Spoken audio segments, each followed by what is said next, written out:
ہندوستان کو بیدار تو ہو لینے دو، ہر قوم پکارے گی ہمارے ہیں حسین۔ اعوذ باللہ من الشیطان الرجیم، بسم اللہ الرحمن الرحیم۔ میں ڈاکٹر سمیہ راحیل قاضی آپ کے ساتھ اس محرم الحرام کے مبارک مہینے میں آپ کے ساتھ ہوں، اور آج میرا ٹاپک ہے کہ ہم حضرت امام حسین کی اس شہادت کے اوپر ہم بات بھی کریں، ہم ان کا غم بھی تازہ کریں، اور انہوں نے جس مقصد کے لیے اپنی جان قربان کر دی اس مقصد کو بھی ایک دوسرے کو اس کی یاد دہانی کرا لیں۔ مورخین کہتے ہیں کہ ہر سال ان کا غم اور بھی زیادہ اسی لیے تازہ ہوتا ہے کہ انہوں نے اپنی جان اسی لیے قربان کی کہ ان کا مقصد بہت عظیم تھا، اور اللہ تعالیٰ نے ان کی قربانی کو اس طرح سے جاویدہ کر دیا کہ رہتی دنیا ان کی اس بہت بڑی قربانی کو یاد کرے گی۔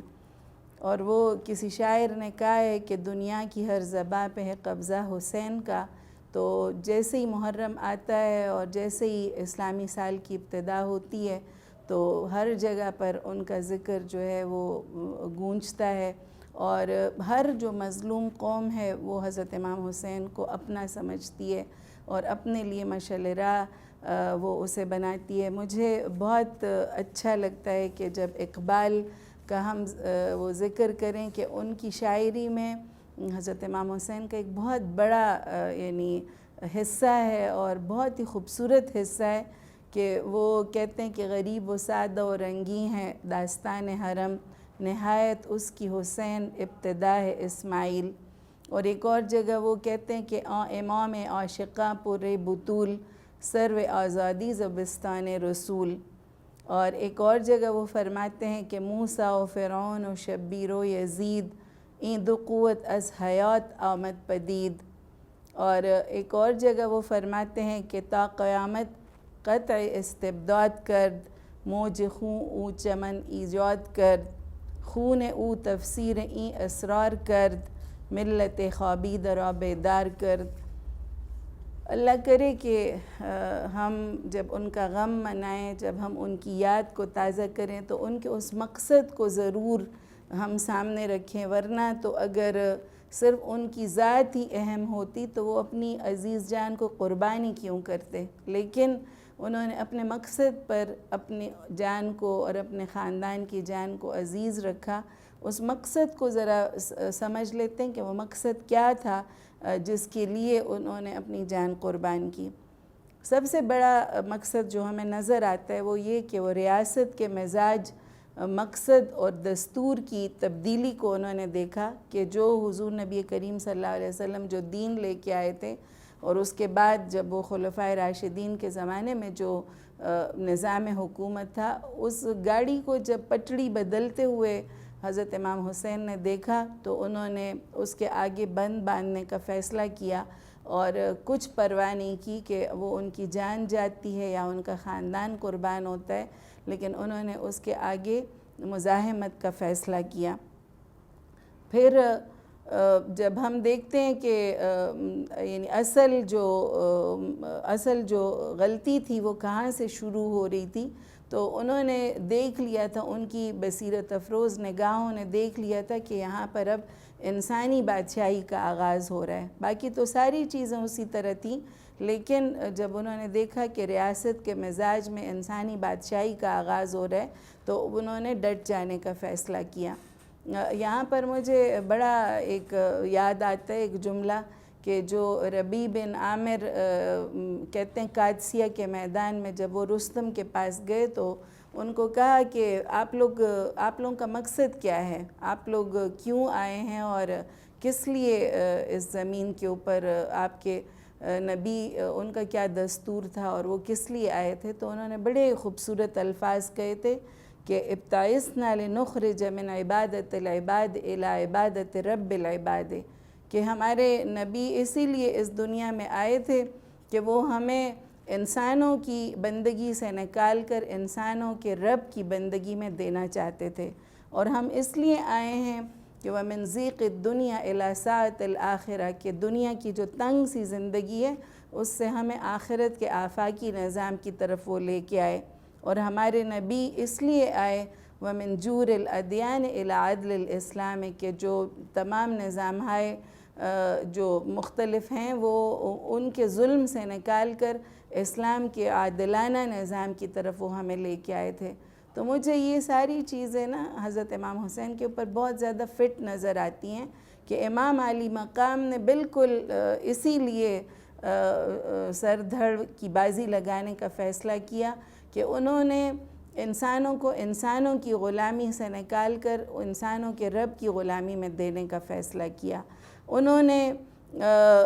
دنیا کی جو تنگ سی زندگی تھی اس سے آخرت کی وسعتوں میں اور آخرت کے آفاقی نظام میں جانے کا فیصلہ کیا۔ انہوں نے تمام نظاموں کے ظلم کے مقابلے میں اسلام کے عادلانہ نظام کو اپنے خون سے یعنی اس کو سرفراز کیا اور اس کو آباد کیا، ان کے چمن کو۔ تو یہ جو اسلامی ریاست کا اصل جو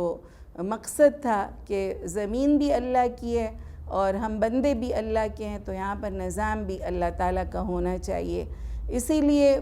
حضرت امام حسین کی زندگی میں ہم دیکھتے ہیں کہ جو اسلامی دستور کے جو بنیادی اصول تھے اس سے جب انحراف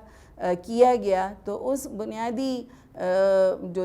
اسلامی دستور کے بنیادی اصولوں کو قائم رکھنے کے لیے انہوں نے اپنی جان کی قربانی دی، اور ہمیں یہ جو سبق ہے یہ ہمیں بار بار ایک دوسرے کو یاد دلانا چاہیے، اور ہم جب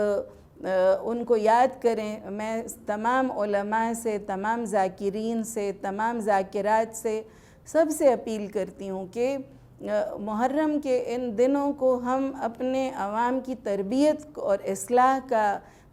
ذریعہ بنا دیں۔ اتنے لاکھوں لوگ ہماری مجلسوں میں جمع ہوتے ہیں، مسجدوں میں جمع ہوتے ہیں، جو اس محبت کو ہمیں قوت بنانا چاہیے۔ لوگ سر دھڑ کی بازی لگاتے ہیں، لوگ اپنا خون آج بھی بہانے کے لیے تیار ہوتے ہیں، لوگ آج بھی ماتم کرتے ہیں، لوگ آج بھی سڑکوں پر نکلتے ہیں، لوگ آج بھی جلوس نکالتے ہیں، اور تاکہ ہم وہ تمام یادیں جو ان سے وابستہ ہیں ان کو ہم اسی طرح سے مناتے ہیں۔ لیکن اس کے ساتھ ساتھ تمام علماء اور ذاکرین کا فرض ہے کہ وہ اس محبت کو قوت بنا کے اپنے امت مسلمہ کی تربیت، امت مسلمہ کے اتحاد، امت مسلمہ کے اس عظیم مقصد کے لیے جس کے لیے امام علی مقام نے اپنی جان قربان کر دی، اس مقصد کو ہم ضرور سب کے دلوں میں تازہ کریں، اس لیے کہ مقصد ہی اہم تھا، اسی لیے انہوں نے اپنی جان کی پرواہ نہیں کی۔ اور اسی لیے ہم اگر قیامت کے دن حضور نبی کریم صلی اللہ علیہ وسلم کے سامنے شرمندہ نہیں ہونا چاہتے، امام کے سامنے شرمندہ نہیں ہونا چاہتے، اور جو فرمایا حضور نبی کریم صلی اللہ علیہ وسلم نے کہ جو یہ پورا جو بی بی فاطمہ کا گھرانہ ہے یہ ان کا ٹکڑا ہے، ان کے جسم کا، ان کے جسد کا، ان کے خون کا، تو ہمیں اللہ تعالیٰ ان کے سامنے شرمندگی سے بچا لے۔ ہم جب ان کے پاس پہنچیں تو ہم یہ ضرور کہیں کہ ہم نے آپ کے اس مقصد کو جس کے لیے آپ نے جان قربان کر دی، ہم نے اس مقصد کو آگے بڑھایا، ہم نے اس مقصد کو لوگوں تک پہنچایا۔ تو تمام میڈیا کا بھی فرض ہے، تمام علماء کا بھی فرض ہے، ہم تمام لوگوں کا جس بھی مکتب فکر سے تعلق رکھتے ہیں، امام حسین ہم سب کے ہیں، اور ہم سب کو ان سے محبت کا جو خزانہ ہے ہمارے پاس، اس خزانے کو ہم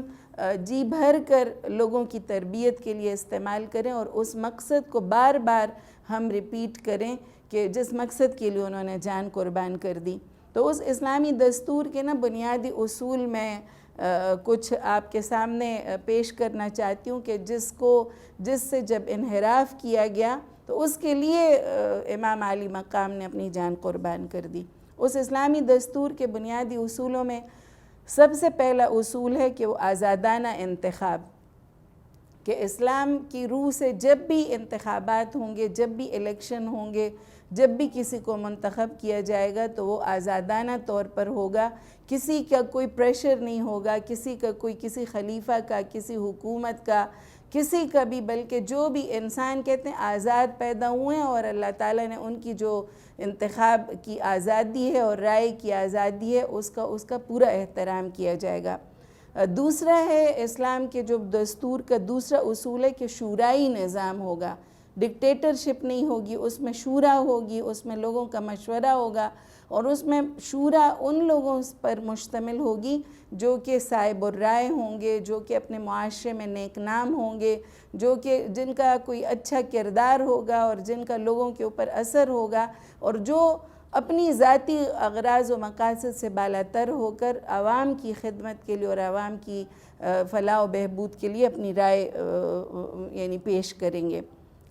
تیسرا اصول ہے اظہار رائے کی آزادی، کہ جو بھی انسان کے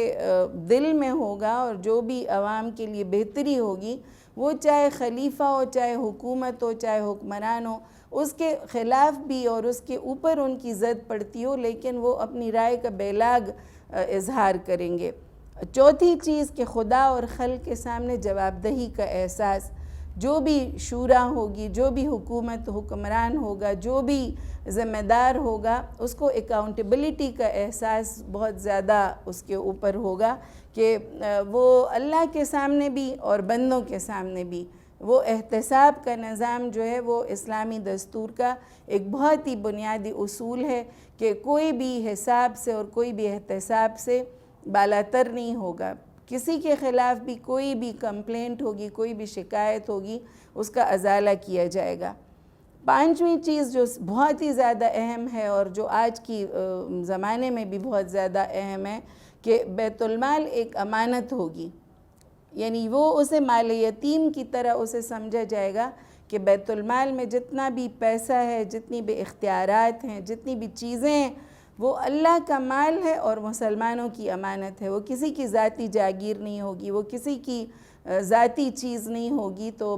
یعنی کرپشن کی جڑ اس میں کاٹ دی گئی، کہ کوئی اس میں ایک پائی کی بھی کرپشن نہیں کر سکے گا۔ چھٹی چیز جو ہے وہ ہے قانون کی حکومت، کہ رول آف لا وہ سب کے لیے یکساں ہوگا، کہ زمین یہ اللہ کی ہے، بندے بھی ہم اللہ کے ہیں، تو قانون بھی اللہ تعالیٰ کا ہوگا۔ یہ ایک بڑا سمپل سا اصول ہے اسلامی دستور کا، کہ یہ زمین جو ہے وہ اللہ کی ہے۔ ہمارے بھی قرارداد مقاصد میں اسی کو ایکسپلین کیا گیا ہے، کہ یہ زمین اللہ کی ہوگی اور ہم بندے بھی اللہ کے ہیں، تو پھر یہاں پر قانون بھی اللہ ہی کا چلنا چاہیے۔ اور ساتویں چیز کے حقوق اور مراتب کے لحاظ سے کامل مساوات، کہ کسی کو بھی نہ نسل کی وجہ سے، وطن کی وجہ سے، زبان کی وجہ سے، مال و دولت کی وجہ سے کسی کو کسی کا اپر ہینڈ نہیں ہوگا، کوئی ڈسکرمنیشن نہیں ہوگی، کوئی تعصب نہیں برتا جائے گا، نہ لسانی، نہ نسلی، نہ امارت کوئی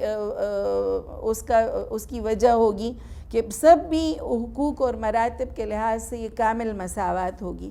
تو امام حسین رضی اللہ عنہ کا جو مومنانہ کردار ہے جو ہمارے سامنے آتا ہے امام عالی مقام کا، وہ یہ کہ انہوں نے ان سارے یعنی آزادانہ انتخاب کے لیے، شورائی نظام کے لیے، اظہار رائے کی آزادی کے لیے، اللہ اور لوگوں کے سامنے جواب دہی کے احساس کے لیے، اور بیت المال کو ایک امانت کے طور پر پیش کرنے کے لیے، اور قانون کی حکومت سب کے لیے، اور حقوق اور مراتب کے لحاظ سے کامل مساوات کے لیے انہوں نے اس اسلامی دستور کی پاسداری کی۔ اور جب دیکھا کہ اس میں رکاوٹ آ رہی ہے اور اس میں یزید جو ہے وہ اس میں یعنی رخنہ ڈالنے کی کوشش کر رہے، تو امام عالی مقام نے اپنے آپ کو پیش کیا، اپنے گھرانے کو پیش کیا، اور کربلا کا وہ واقعہ پیش آیا جو صدیوں سے ہم سب کو کے لیے ایک اذیت کا اور ایک غم کا اور ایک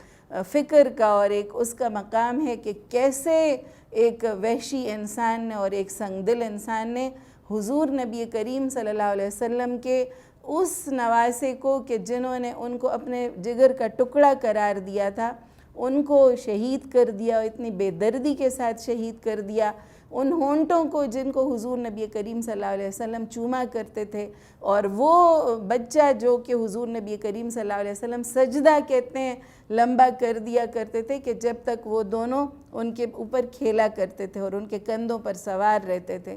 تو کیسے یعنی ایک انسان ان کو یعنی شہید کر سکتا تھا، اور یہ ایک ایسا غم ہے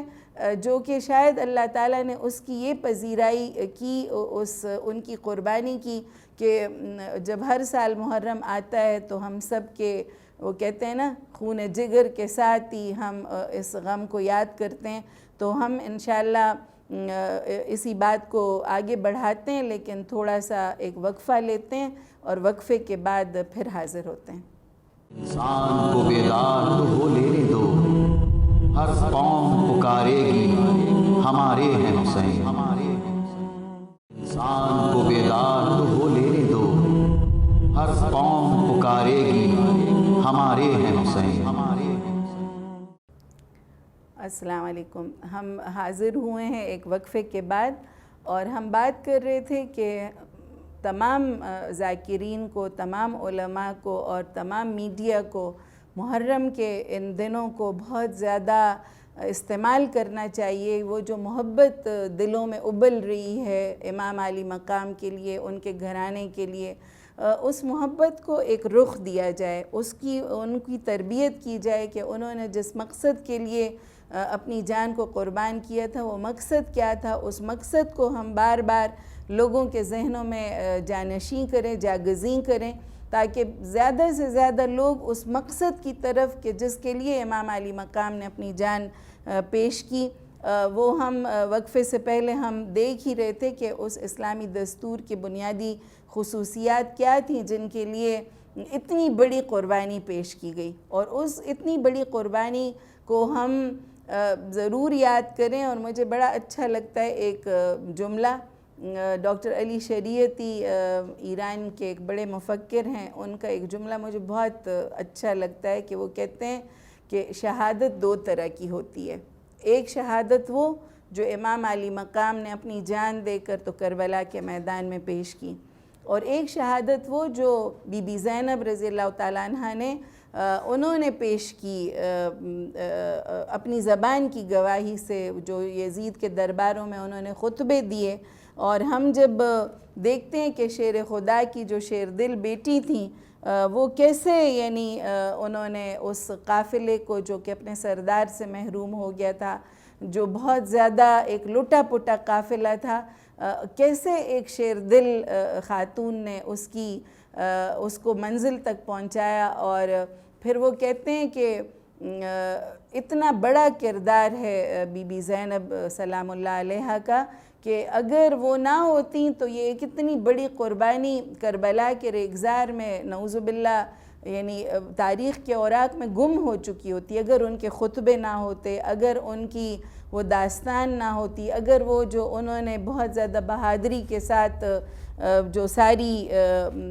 منزلیں طے کی، وہ اگر ان کی قیادت نہ ہوتی. اور ایک میں سمجھتی ہوں کہ ویمن امپاورمنٹ کی اس سے بڑی مثال کوئی نہیں ہے. اور آج کی خواتین کے لیے اس لیے بھی وہ مشعل راہ ہیں کہ امت پر آج بھی کرب و بلا کا دور ہر طرف ہم دیکھیں، ہم کشمیر میں دیکھیں، ہم فلسطین میں دیکھیں، ہم ہر جگہ پر نگاہ دوڑائیں تو ہمیں کرب و بلا ہی نظر آتی ہے. ہمیں آج بھی ہر میدان میں، ہر ملک میں جہاں پر بھی ظلم ہے اور جہاں پہ بھی ظلم کی داستان ہے تو وہاں ہمیں کربلا سجی ہوئی نظر آتی ہے. اس کربلا کے میدان میں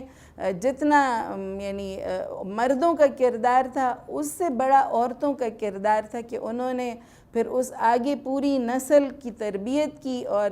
میں سمجھتی ہوں کہ اس کی قافلہ سالار جو ہیں وہ بی بی زینب سلام اللہ علیہ ہیں. اور میں نے اس کے اوپر ایک کتابچہ بھی لکھا ہے، ان کو ٹریبیوٹ پیش کیا ہے. آپ کو جس کو بھی یہ چاہیے ہوگا تو انشاءاللہ یہ میں آپ کو بھجوا دوں گی. اور وہ میرے لیے ایک آئیڈیل خاتون ہے کہ ایک مبارک ترین گھرانے کی ایک مبارک خاتون ہیں وہ. اور کہتے ہیں کہ انہوں نے وہ اپنے والد سے، وہ جو بڑے شعلہ بیاں خطیب تھے حیدر کرار، وہ اپنے خطبات میں فصاحت اور بلاغت کے دریا بہا دیا کرتے تھے. حضرت زینب سلام اللہ علیہا کو یہی فصاحت اور بلاغت جو تھی یہ ورثے میں نصیب ہوئی۔ تاریخ میں حضرت زینب کے یہ خطبات محفوظ ہوئے اور انہیں پڑھ کر ہر آنکھ جو ہے اشکبار ہو جاتی ہے، اور کہتے ہیں کہ حضرت علی رضی اللہ تعالیٰ عنہ نے اپنے یہ خطبات اور اپنے یہ علم جو ہے یہ حد الامکان حد تک حضرت زینب کے قلب میں انڈیل دیا تھا۔ وہ کوفہ میں قیام پذیر تھیں اور خواتین ان کے حلقہ درس میں علم کے موتی چنا کرتی تھیں، اور وہ اپنی والدہ کی بھی یعنی علم و فضل کا وہ بھی ایک مینار نور تھیں، بی بی فاطمہ بھی، اور وہ یہ حضرت زینب کا جو اسوہ حیدر کرار سے اور بی بی فاطمہ سے مل کر بنتا ہے، تو یہ ان کا سبق ہے کہ علم و حکمت کے موتیوں سے ہم دامن بھریں اور تعلیم و تربیت کی دولت سے مالا مال رہیں، یہ ان کا سبق ہے۔ میں یعنی جب ان کی اس سیرت کو پڑھتی ہوں تو کہتے ہیں کہ صدمات کا آغاز نہ تب ہوا جب ایک شقی القلب نے عبد الرحمن ابن ملجم نے حضرت علی پر قاتلانہ حملہ کیا، اور اسی وقت ہی یعنی ان کے وہ جو صدمات ہے اس کا آغاز ہوا۔ ان کا نام بھی حضرت زینب اسی لیے کہتے ہیں کہ اپنے والد کی خوبصورتی اور اس کو زیب و زینت کو برقرار رکھنے والی اور ان کی شان بڑھانے والی، واقعی وہ اپنی اسم بامسمہ تھیں۔ اور کہتے ہیں کہ کرب و بلا کی جانب جب وہ لوگ روانہ ہوئے تو ایک روایت میں ہے کہ 9 اور 10 محرم کی درمیانی شب حضرت امام حسین نے کچھ درد انگیز اشعار پڑھے تو حضرت زینب پر رقت طاری ہو گئی اور کہنے لگی کاش میں آج کا دن دیکھنے کے لیے زندہ نہ رہتی، ہائے میرے نانا صلی اللہ علیہ وسلم، میرے باپ، میری ماں، میرے بھائی حسن سمیت سب ہم سے رخصت ہو گئے۔ اے پیارے بھائی، آپ ہی ہماری آخری امیدوں کا سہارا ہیں، ہم آپ کے بغیر کیسے زندہ رہیں گے؟ یہ سن کر امام حسین پر رقت طاری ہو گئی اور فرمانے لگے اللہ باقی ہے اور سب کی سب کائنات فانی ہے، اللہ تسکین دینے کا آخری سہارا ہے، ہمارے نانا خیر الخلائق ہیں، ان کی زندگی نمونہ کاملہ ہے، تم ان کے اسوے پر عمل کرنا، اگر میں رائے حق میں کام آ جاؤں تو میرے غم میں نہ بین کرنا، نہ چہروں کو نوچنا اور نہ گریبان پھاڑنا۔ کربلا کی تاریک آخری شب کو جب سب نوجوان ایک ایک کر کے قربان ہو گئے تو اہل خانہ حسین کی باری آئی، اور جب عزیز ازجان بھتیجے کی لاش کو دیکھا تو خون آلود ناش سے چمٹ کر بیٹھ گئیں۔ جب سب جوان ایک ایک کر کے شہید ہو گئے تو حضرت زینب نے اپنے نوخیز فرزندوں کو مقتل پہ بھیجا۔ اون و محمد اس شان سے لڑے کہ قبیلے کا سر فخر سے اونچا کر دیا، شاہ است حسین، بادشاہ است حسین۔ واقع کربلا پر یہی مورخین اسی طرح سے اسی لیے تبصرہ کرتے ہیں کہ ایک نے اپنے جسم کو اللہ کی راہ میں قربان کر دیا اور دوسروں نے اپنی زبان کو اللہ کے راستے میں شہادت حق کے فریضے میں کھپا دیا۔ خاندان نبوت نے ان دونوں لحاظ سے رہتی دنیا تک اپنا نام امر کر دیا۔ محققین کہتے ہیں کہ اگر حضرت زینب نہ ہوتی تو حضرت امام حسین کی اتنی بڑی قربانی دنیا کی نظروں سے اوجھل ہو جاتی۔ جنت کے نوجوانوں کے سردار اور قافلہ شہداء کے سالار عشق امام حسین نے اپنی جان کا نذرانہ پیش کر کے حق کو ہمیشہ کے لیے سربلند کر دیا، اور شیر خدا کی شیر دل بیٹی حضرت زینب نے اپنے خطبات اپنی جرأت و اظہار کے طریقوں سے اس واقعے کو دنیا میں امر کر دیا۔ اون و محمد کی شہادت کے بعد خانواد نبوت کے نوجوان ایک ایک کر کے مقتل کی طرف گئے اور واپس نہ آئے۔ سیدنا امام حسین بے بس اور اکیلے رہ گئے۔ امام زین العابدین بیمار تھے اور لڑنے کے قابل نہ تھے۔ ان کو اور تمام قافلے کو حضرت زینب کے سپرد کر کے میدان کی طرف بڑھے۔ انتہائی رنج و غم کی حالت میں تھے، کتنے گھنٹوں سے پیاسے تھے، اپنے نوجوان لاشوں کی وجہ سے دل فگار تھے، مگر حضور نبی کریم صلی اللہ علیہ وسلم اور اللہ کی تلوار کا خون رگوں میں تھا۔ انتہائی بہادری سے لڑے اور آخری وقت میں فرمایا اے اللہ، میں تجھ سے فریاد کرتا ہوں، تیرے حبیب صلی اللہ علیہ وسلم کے نواسے کے ساتھ جو کچھ کیا جا رہا ہے۔ حضرت زینب نے یہ دل کو چیر دینے والا منظر دیکھا تو بے تاب ہو گئیں اور شامی فوج کے سردار عمر بن سعد کو پکارا، اے عمر بن سعد، کیا قیامت ہے کہ ابو عبداللہ قتل کیے جا رہے ہیں اور تم تماشا دیکھ رہے ہو؟ وہ فرط ندامت سے رونے لگا، مگر اس کی قسمت میں یہ ظلم لکھا ہوا تھا۔ حضرت زینب نے اپنے ماجائے کی لاش کو مقتل میں خاک و خوں میں غلطاں دیکھا۔ شامی فوج کے بدبختوں نے اپنے گھوڑوں کی ٹاپوں تلے سب شہداء کو روند ڈالا اور پھر خیموں کا رخ کیا۔ ایک بدبخت نے چاہا کہ بیمار جوان حضرت امام زین العابدین کو بھی شہید کر ڈالیں، مگر حضرت زینب نے شجاعت کی داستان رقم کی اور ڈھال بن کر کھڑی ہو گئیں کہ میرے ہوتے ہوئے کوئی اس کو ہاتھ بھی نہیں لگا سکتا۔ ان کی شجاعت اور دلیری کی وجہ سے کوئی ان خیموں میں کچھ بھی نہ کر سکا۔ تاریخ کے اوراق میں کسی خاتون کی اتنی جرت اور بہادری کی داستان رقم نہیں ہو سکی ہے۔ شام غریبہ میں جو حضرت زینب نے کردار ادا کیا، اور کہتے ہیں کربلا کے آخری معرکے میں جانے سے پہلے اپنی عزیز بہن کو حضرت امام حسین نے کہا، زینب صبر کرنا اور اللہ سے سکون طلب کرنا، سب دنیا فانی ہے سوائے اللہ رب العالمین کی حی و قیوم ذات کے۔ اپنے مہربان نانا کی سیرت ہمارے لیے نمونہ عمل ہے، اسی کی پیروی کرنا، تمہیں اللہ کی امان میں دیتا ہوں۔ پیاری بہن، اگر میں اللہ کے راستے میں شہید کر دیا جاؤں تو ماتم نہ کرنا، نہ گریبان پھاڑنا، نہ چہرے کو نوچنا اور نہ بین کرنا۔ حضرت زینب نے اپنے عظیم بھائی کے قافلے کے نوجوانوں کو بے گور و کفن دیکھا تو فرط علم سے نڈھال ہو گئیں، مگر تاریخ ان خونچکا واقعات میں ان کے یہ الفاظ رقم کرتی ہے،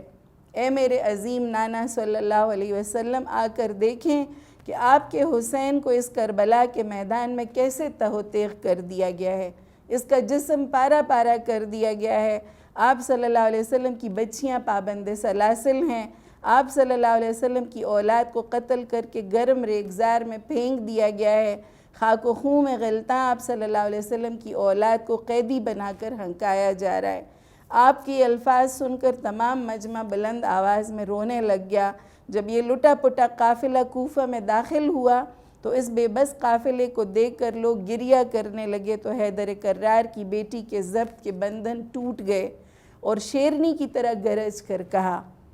لوگوں اپنی نظریں نیچی کر لو، یہ محمد صلی اللہ علیہ وسلم کی لٹی پٹی اولاد ہے۔ اے کوفیوں، اے غداروں، اے اپنی عہد وفا کا پاس نہ کرنے والوں، اللہ تمہاری ناکوں کو خاک آلود کر دے اور اللہ تمہیں ایسے ہی روتا رکھے۔ تم نے اسی عورت کی طرح معاملہ کیا جو سوت کو کاٹتی ہے پھر اسے ٹکڑے ٹکڑے کر کے ضائع کر دیتی ہے۔ تم نے میرے بھائی کو خود ہی بلایا، اس کی بیعت کی اور پھر خود ہی اسے دھوکہ دے کر اسے قتل کر ڈالا۔ تمہارے دلوں میں کینہ، بغض، جھوٹ اور دغا بھرا ہوا ہے۔ تمہاری سرشت میں جھوٹ، خوشامد، دغا اور مکاری رچی بسی ہے۔ تم نے اپنے نام اعمال میں بہت برا کر کے آگے بھیجا ہے۔ تم نے جوانان جنت کے سردار اور جگرگوش رسول کو قتل کر کے قہر الہی کو آواز دی ہے۔ یاد رکھو اے کوفہ کے لوگوں، تم نے ایک گناہ کبیرہ کا ارتکاب کر کے اللہ کے غضب کو للکارا ہے۔ اس کے ہاں دیر ہے اندھیر نہیں، بے شک تمہارا رب نافرمانوں کے لیے گھات لگائے ہوئے بیٹھا ہے۔ کوفیوں کی ندامت کا کوئی حال نہ تھا مگر حضرت زینب کے دل پگھلا دینے والے خطبات کو سن کر ان کے اشک رواں ہو جاتے، مگر کیا کر سکتے تھے۔ فصیح العرب حزلم بن کثیر علی کی بیٹی کی فصیح اللسانی کو دیکھ کر پکار اٹھا، واللہ اے بنت علی، تمہارے بوڑھے سب بوڑھوں، تمہارے جوان سب جوانوں، تمہاری عورتیں سب عورتوں سے اور تمہاری نسل سب نسلوں سے بہتر ہے جو حق بات کہنے میں کسی سے خوف نہیں کھاتی۔ واقع کربلا میں بی بی زینب کا کردار صرف ایک بہن کا نہیں، صرف ایک ماں کا نہیں، صرف ایک مجاہدہ اور خطیبہ کا نہیں، بلکہ زینب نام ہے اس عظیم الشان کردار کا جس نے کربلا میں بیک وقت بہت سے کرداروں کو ایک سانچے میں ڈھالتے ہوئے دین حق کی سربلندی میں ایک عظیم عورت کے لافانی کردار کی تشکیل کی ہے۔ کربلا میں ہر موڑ پر آپ نے قدم قدم پر مزاحمت کی ایک لاسانی داستان رقم کی ہے۔ انہوں نے اپنی بے مثال شرکت کا ثبوت دیتے ہوئے انسانی تاریخ میں حق کی سربلندی کی خاطر برپا کیے گئے معرکے میں جدوجہد اور سرفروشی کی تاریخ مرتب کی ہے اور اس واقعے کو انقلاب کا استعارہ بنا دیا ہے۔ ستاروں سے کہکشاؤں تک کے اس سفر میں جتنا بڑا کردار حضرت امام حسین کا ہے، اتنا ہی لازوال اور بے مثال کردار جنابہ بنت فاطمہ زینب سلام اللہ علیہا کا بھی ہے، اور ہم سب کو ان کرداروں سے آج کے اس دور میں ہمیں سبق لینا ہے، اور ہمیں عورت کی اس طاقت کو جو انہوں نے استعمال کیا اور جو انہوں نے تربیت کے لیے اور جو ان کے خطبات ہیں ان کو آج کی ہر بیٹی کو اسے زبانی یاد رکھنا چاہیے، اس کردار کو، ان کی ہمت کو، ان کی شجاعت کو، ان کی حیا کو، ان کے پردے کو، ان کے لباس کو، ان کی چادر بطول کو، ان سب چیزوں کو ہمیں اپنے عمل میں لے کے آنا ہے۔ اب چلتے ہیں ایک بریک کے لیے، اور پھر میں حاضر ہوتی ہوں وقفے کے بعد، ہمارے ساتھ رہیے گا۔ انسان کو بیدار تو ہو لینے دو، ہر قوم پکارے گی ہمارے ہیں حسین۔ انسان کو بیدار تو ہو لینے دو، ہر قوم پکارے گی ہمارے ہیں حسین۔ حاضر ہیں ایک وقفے کے بعد۔ میں بات کر رہی تھی کہ ہمیں آج کی خواتین کو بی بی زینب سلام اللہ علیہا کے کردار سے اپنے لیے عمل کی راہیں ہمیں روشن کرنی ہے، اور ہمیں یہ سارے جو محرم کے دنوں میں ہم جو بھی کچھ پڑھتے ہیں، جو بھی سنتے ہیں، جو بھی ذکر کرتے ہیں، ان سب کو ہمیں ایک مقصد کے لیے ہمیں استعمال کرنا چاہیے۔ میں بار بار آج اپنی بات میں ضرور اس بات کی طرف متوجہ کرنا چاہ رہی ہوں کہ ہمیں سب علماء کو، سب ذاکرین کو، سب مسجدوں میں امام، خطیب،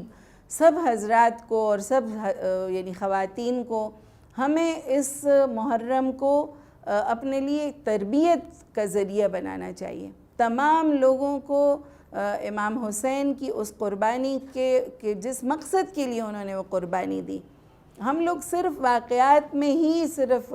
رہ جاتے ہیں، اور ہم صرف ایک دوسرے کو واقعات، ہمیں ضرور ان واقعات کو بار بار ریپیٹ کرنا ہے، خود بھی پڑھنا ہے، دوسروں کو بھی سنانا ہے، اور ہمیں یہ غم مشترکہ طور پر ضرور منانا ہے، لیکن اس غم کو قوت میں بدلنا ہے۔ زندہ قومیں وہی ہوتی ہیں جو اپنے غموں کو اپنی طاقت بنا لیتی ہیں، جو اپنے صدموں کو اپنی قوت میں تبدیل کر لیتی ہیں۔ ہمیں اس جو بے تحاشا محبت ہے امام علی مقام کی ذات سے اور ان کے پورے گھرانے سے، اصل میں تو یہ حضور نبی کریم صلی اللہ علیہ وسلم سے محبت کا نتیجہ ہے۔ ان کے گھر کے ساتھ، ان کے اہل خانہ کے ساتھ، ان کے خاندان کے ساتھ ہمیں یہ محبت ورثے میں ملی ہے، ہمارے خون میں، ہمارے ماؤں نے ہمیں دودھ میں یہ محبت انڈیل کر دی ہے، اور یہ ہمارے ساتھ انشاءاللہ قبر تک یہ محبت جائے گی۔ ہمیں اس محبت کو کس طرح سے ایک صحیح رخ دینا ہے کہ لوگ اس کی طرف عمل کر سکیں، اتحاد کی طرف، یگانگت کی طرف، اور جتنا بھی زیادہ دشمن ہمارے اندر فرقہ واریت کے بیج بونا چاہتا ہے، ہمیں ایک دوسرے سے جتنا کاٹنا چاہتا ہے، ہمیں ایک دوسرے کے خلاف جتنا کرنا چاہتا ہے، میں سمجھتی ہوں، میں اسلامی نظریاتی کونسل میں ممبر تھی، تو وہاں پر جب لوگ ہمیں کہتے تھے کہ جب اسلام آئے گا یا پاکستان میں اسلامی نظام نافذ ہوگا تو کون سا فقہ آپ لوگ پڑھائیں گے اور کون سے مسلک کی پابندی کرائیں گے، وہاں میں نے 3 سال گزارے، اور علماء اتنا ایک دوسرے کا احترام کرتے ہیں۔ وہاں پر تمام مکاتب فکر کے علماء تھے، شیعہ، سنی، دیوبندی، بریلوی، فقہ جعفریہ، اہل حدیث، اہل سنت، سب لوگ ایک یکجان۔ ایک دفعہ ایک عالم وہاں پر انہوں نے کہا، ہم نے ایک دفعہ پتہ کیا کہ جی کتنی فقہ میں ہمارے اختلاف ہیں، تقریباً 85% جو چیزیں وہ تمام مسالک میں بالکل ایک ہیں، ایک قرآن، ایک حدیث، ایک حج، ایک ہی زکوٰۃ، ایک ہی طرح کا روزہ، ہر چیز ایک سی ہے۔ اور دشمن نے ہماری بالکل جو چھوٹے چھوٹے اختلافات کو اتنا بڑا کر کے تو وہ ڈیوائیڈ اینڈ رول کی پالیسی اپنائی ہوئی ہے۔ میری آپ سب سے گزارش ہے، ہم اس محرم الحرام کو اپنی طاقت بنائیں، ہم اس میں اپنا تربیت کا ذریعہ بنائیں، ایک دوسرے کے ساتھ اتحاد اور محبت اور یگانگت کی راہ پہ چلیں۔ الحمدللہ پاکستان میں تمام جو مکاتب فکر ہیں، تمام علماء ہیں، ہم ایک دوسرے کے ساتھ یعنی پلے بڑے ہیں، ایک دوسرے کے ساتھ ہاتھوں میں ہاتھ ڈال کر انشاءاللہ اس اسلامی جمہوریہ پاکستان کو ہم نے اسی طرف لے کے جانا ہے جس کے لیے امام عالی مقام نے جان قربان کی. ہمیں وہی جو انہوں نے اسلامی دستور کے لیے جان قربان کی، جو میں نے بالکل شروع میں بھی عرض کیا تھا کہ اسی لیے امام عالی مقام نے جان قربان کی کہ وہ اس دنیا میں بندوں کو بندوں کی غلامی سے نکال کر بندوں کے رب کی غلامی میں دینا چاہتے تھے، اور ان کو جو اسلام کی یعنی جو دنیا کی جو تنگیاں ہیں اور دنیا کی جو تنگ سی جو معیشت ہے اس سے نکال کر اسلام کے آفاقی نظام میں وہ دینا چاہتے تھے. وَمِن جُورِ الْأَدْيَانِ إِلَىٰ عَدْلِ الْإِسْلَامِ، اور جو مختلف نظام تھے ان کے ظلم سے بچا کر تو اسلام کے عادلانہ نظام میں وہ لانا چاہتے تھے. ہم سب کو بھی اسی مقصد کی طرف واپس پلٹنا ہے. وہی جس کے لیے انہوں نے جان قربان کی کہ وہ بادشاہت نہیں چاہتے تھے، وہ ڈکٹیٹرشپ نہیں چاہتے تھے، وہ شورائی نظام چاہتے تھے، وہ بیت المال کو اللہ کی اور بندوں کی ایک امانت کے طور پر استعمال کروانا چاہتے تھے، وہ ایک سب لوگوں کو مساوات اور سب لوگوں کو یکساں اس نظام میں وہ لے کے آنا چاہتے تھے. اور اس کربلا میں پھر ہمیں نظر آتا ہے کہ جتنا مردوں کا کردار تھا اتنا ہی وہاں پر خواتین کا کردار تھا. اور جو میں نے ابھی آپ کو یعنی کہا بھی کہ حضرت امام عالی مقام نے اپنی جان دے کر وہ شہادت کا حق ادا کیا، اور بی بی زینب سلام اللہ علیہ نے اس زبان سے اس شہادت کا حق ادا کیا. اور ہمارے لیے ویمن امپاورمنٹ کی، ہمارے لیے عورت کی جو طاقت ہے اور عورت کا جو کردار ہے کربلا میں، وہ ایک بڑا یعنی اس طرح کا کردار ہے کہ ہمیں ہر وقت ہی نظر آتا ہے اور ہمارے لیے ایک مشعل راہ کی وہ حیثیت رکھتا ہے. تو یہ انہوں نے جو پھر خطبات دیے، اور جو بی بی زینب کے کہتے ہیں نا ہر دور کے یزید کو شرمسار کرنے والے وہ خطبات تھے،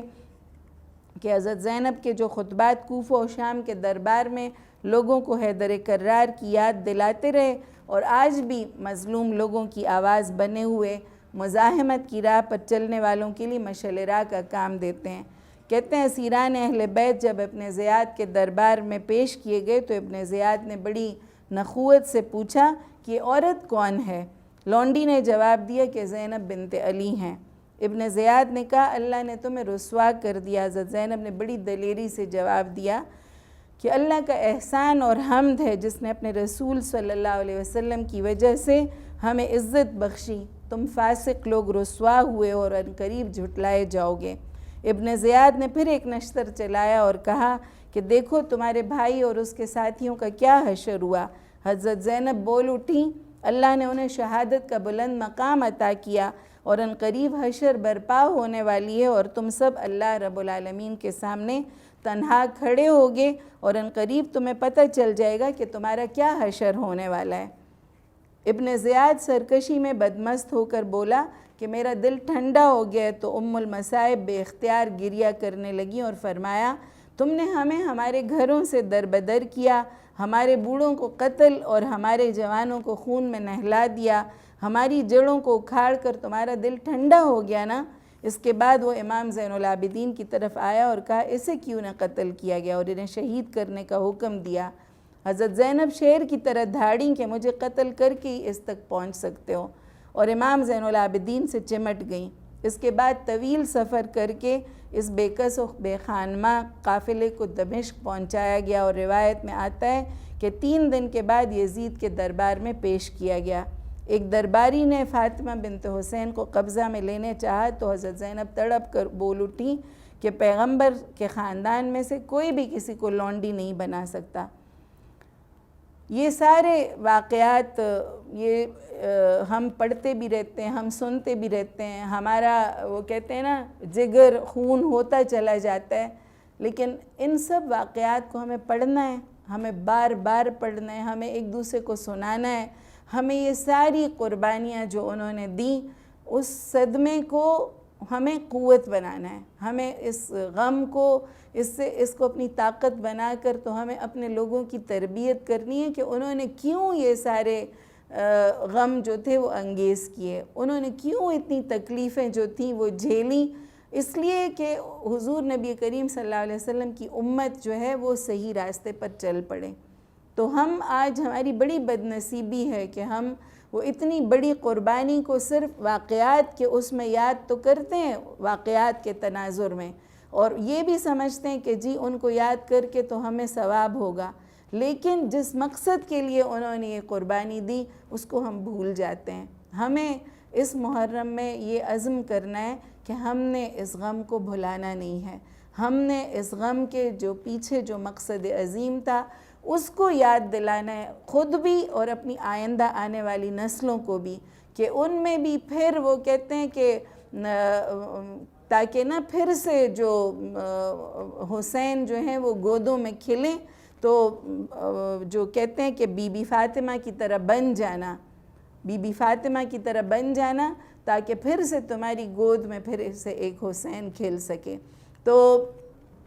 ہم سب خواتین کو اور ہم سب مردوں کو، ہم سب کو یہ واقعات پڑھنے، ایک دوسرے کو یاد دلانے، یہ پروگرام بھی سننے، لیکن ہمیں بہت زیادہ عزم کرنا ہے، ہمیں اپنی نوجوانوں کی تربیت کرنی ہے، ہمیں اپنے خاندان کے ادارے کو مستحکم کرنا ہے۔ بی بی فاطمہ رضی اللہ تعالیٰ عنہ وہ کہتے ہیں نا خاندان کے لیے ایک مینار نور ہیں، انہوں نے وہ کہتے ہیں کہ جو حضرت مریم ہے وہ ایک نسبت سے عزیز ہیں کہ وہ حضرت عیسیٰ علیہ السلام کی امی ہیں، لیکن جو بی بی فاطمہ ہے وہ 3 نسبتوں سے ہمیں عزیز ہیں۔ ایک وہ حضور نبی کریم صلی اللہ علیہ وسلم کی بیٹی ہیں، ایک وہ شیر خدا کی بانو ہیں، اور ایک وہ ان عظیم الشان جو شہداء ہیں اور جو خانواد نبوت کے گل سرسبد ان کی امی ہیں۔ تو ان تینوں نسبتوں سے جو خاندان کا ادارہ بنتا ہے اس کے لیے بہت زیادہ ہمیں آج کل کی ضرورت ہے کہ ہم اپنی اس محرم میں ہم یہ عزم کریں کہ ہم اپنے خاندان کے ادارے کو استحکام بخشیں گے، اور جو انہوں نے ہمیں سکھایا اور جو انہوں نے ہمیں سبق پڑھایا، جو انہوں نے ہمیں حفاظت کی، ہمیں چادر یہ عطا کی ہے، چادر بطول حیا کے لیے، اور تو یہ ان سب چیزوں کو بھی ضرور اس کے اوپر عمل پیرا ہونے کے لیے ہمیں ایک دوسرے کو یاد دہانی کرانی ہوگی۔ ہمیں بی بی فاطمہ کو اور بی بی زینب کو یاد کرتے ہوئے ہمیں ان کی حیا کی چادر جو ہے وہ ضرور ایک دوسرے کو بتانی ہے۔ ہمیں اپنے بچوں کو، اپنی نوجوان نسل کو، اپنے ارد گرد کے لوگوں کو، یہ ہمارے پاس ایک بہت بڑا موقع ہے کہ ہم اس محرم کو ایک تربیت گاہ کی شکل دے دیں، کہ ایک تربیت ہو، ایک ٹریننگ انسٹیٹیوٹ ہے یہ محرم ہمارے لیے، کہ ہم اس میں خاندان کے ادارے کو استحکام بخشیں، ہم نظام حکومت کی اصلاح کر سکیں، ہم حضور نبی کریم صلی اللہ علیہ وسلم سے محبت کا دم بھر سکیں، ہم اس قرآن کو جو کہ جس کے نظام کے لیے وہ انہوں نے جانیں قربان کی، اس نظام کو، اس قرآن کے دستور کو ہم اپنے اوپر بھی نافذ کر سکیں اور اپنے معاشرے پر بھی نافذ کر سکیں، قرآن کے حقوق ادا کرنے والے بنائیں، اور سب سے آخری اور اہم بات کہ ہم سب متحد ہوں، ہم سب ایک دوسرے کے ساتھ ہاتھوں میں ہاتھ ڈال کے ہم اس ملک کو بھی، اس معاشرے کو بھی امن اخوت کا گہوارہ بنا دیں۔ ہم تمام دشمنوں کے جو ڈیوائیڈ اینڈ رول کی پالیسی ہے، ہم ان تمام دشمنوں کے عزائم خاک میں ملا دیں، ہم اس سرزمین کی جغرافیائی سرحدوں کی بھی پاسداری کریں اور نظریاتی سرحدوں کی بھی پاسداری کریں، اور ہم سب ایک دوسرے کے ہاتھوں میں ہاتھ ڈال کر تمام تر انتہا پسندی، دہشت گردی، فرقہ واریت، تعصبات سے پاک جو ہے وہ ایک معاشرہ بنانے میں ایک دوسرے کا ساتھ دیں۔ میں آپ کی بڑی شکر گزار ہوں کہ آپ نے میری بات کو توجہ سے سنا۔ انشاءاللہ اگلی دفعہ کسی اور ٹاپک کے ساتھ حاضر ہوں گی، اس وقت تک کے لیے اجازت دیجیے۔ السلام علیکم ورحمۃ اللہ۔ انسان کو بیدار تو ہو لینے دو، ہر قوم پکارے گی ہمارے ہیں